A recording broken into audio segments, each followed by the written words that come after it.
안녕하세요. 보면 볼수록 매우 건강해지는 의사 볼메 의사입니다. 우리나라에서 잠이란 나태의 상징으로 죄악시되고 있는 경우가 많습니다.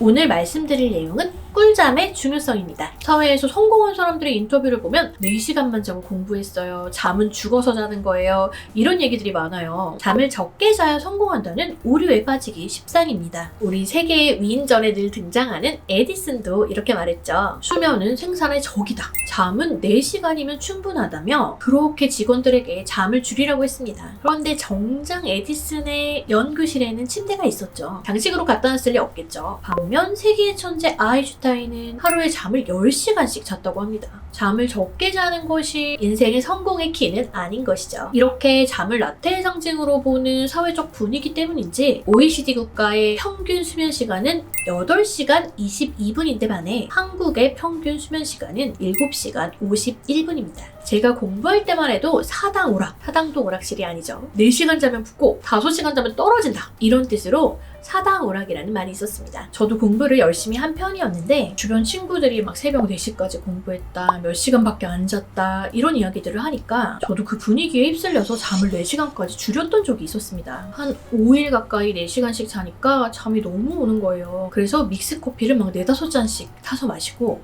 거의 사약 수준이죠. 잠을 줄이고 나서 하루 이틀 지나고 나니까 너무 피곤하고 계속 이제 카페인과 수면 부족이 반복되면서 의지가 없고 기운이 없고 이런 게 막 반복되고 속이 너무 쓰린 거예요. 지금 의학적 관점에서 보면 위염이 오고 역류가 오고 이런 거죠. 그리고 나서 낮에 막 졸기 시작했어요. 제가 낮잠 자는 시간을 체크해봤거든요. 그랬더니 신기하게도 밤에 4시간 자면 낮잠을 3시간 자고 밤에 5시간 자면 낮잠을 2시간 자고 밤에 6시간 자면 낮잠을 1시간 자는 거예요. 이런 식으로 정확하게 한 7시간 정도가 맞춰지더라고요. 그때 알았죠. 나는 7시간은 자야 되는 사람이구나. 그래야 능률이 있게 일도 하고 활동도 잘할 수 있구나. 다소 미련할 수도 있지만 저처럼 하루 자는 시간을 다 일일이 체크해 보시는 것도 한 방법입니다. 사당 오락. 누가 이런 말을 만들었는지 모르지만 좋지 않다는 것을 알았는지 요즘에는 6당 오락으로 바뀌었다고 합니다. 사실은 6시간도 많이 부족해요. 의학계에서 보는 권장 수면 시간은 7시간. 이조차도 최근에는 8시간으로 바뀌고 있습니다. 잠을 자지 못하면 집중력, 기억력, 창의력 등 당연히 뇌의 전반적인 기능이 떨어지게 됩니다. 학생이라면 당연히 집중력이 떨어지면서 성적도 떨어질 수 있습니다. 단적인 예로 많은 학생들, 엄마 아빠 하시라면 자녀분들이 게임 아주 좋아하잖아요. 4당 오락이라는 것을 게임에 적용해서 4시간만 자고 게임해보라고 하신다면 게임도 기억력이나 집중력 그리고 창의력까지 여러 가지 뇌의 기능이 필요하거든요. 만약 롤 같은 게임을 한다면 처음에는 엄청 신나게 해도 날이 갈수록 점점 지는 횟수가 늘어날 겁니다. 그러면 티어도 점점 떨어지게 되겠죠. 이처럼 게임조차도 잘하고 싶다면 잠을 충분히 자야 합니다. 그렇다면 공부는 더 말할 것도 없는 것이죠. 요즘 새해를 맞아서 다시 다이어트에 이렇게 불을 붙이시면서 헬스 같은 것들 많이 하시죠. 저희 병원에도 보디빌더 선수들이 종종 내원해주세요. 원장님 운동을 많이 해도 몸에 변화가 없어요. 더 발전이 안 되는 것 같아요. 라고 말씀하시는 경우에 몇 가지 검사를 해보고 상담을 진행해보면 건강의 문제보다는 휴식, 특히 잠자는 시간이 굉장히 불규칙하거나 수면 시간 자체가 굉장히 부족한 경우가 많더라고요. 우리나라 사람들은 자신의 몸을 아주 혹사시키고 한계까지 몰아붙여야 내가 잘하고 있구나, 내가 목표를 잘 달성하고 있구나 이렇게 생각하시는 경향이 있어요. 이것은 아주 슬기롭지 못한 방법입니다. 2024년은